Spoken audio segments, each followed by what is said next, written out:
আমি বিজেপিকে বারবার বলি, ওরে আমার সাথে খেলতে যাস না।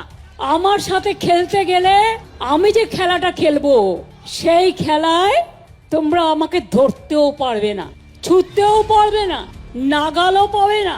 সারা ভারত সরকার বসে থাকো, সব এজেন্সি নিয়ে বসে থাকো, কোটি কোটি টাকা খরচ করো, টাকা গুজে গুজে দাও, টাকা নেবে লোকে, তোমায় ভোট দেবে না।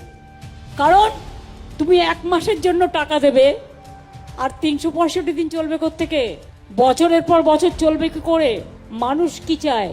জীবনের নিরাপত্তা, বাঁচার নিরাপত্তা, গণতন্ত্রের নিরাপত্তা, সম্পত্তির নিরাপত্তা, সন্তানের নিরাপত্তা, মা বোনেদের সম্মান। সম্মান না দাও, অসম্মান করতে চেয়েও না। এসআইআর করতে 3 বছর টাইম লাগে, 2002-এ লাস্ট হয়েছিল। আমরা কেউ বলিনি তো করতে হবে না। আমরা কি বলেছি?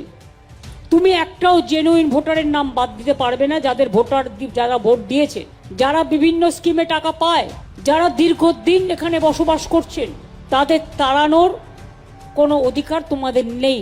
বিজেপি অফিস থেকে লিস্ট ঠিক করে দেবে। গভর্নমেন্ট কে ঠিক করে? পাবলিক ভোট দিয়ে। এখন সিস্টেমটাই পাল্টে যাচ্ছে দেখছি। ইলেকশন কমিশন ঠিক করবে, গভর্নমেন্ট কে ঠিক করবে? তা কখনো হয় নাকি?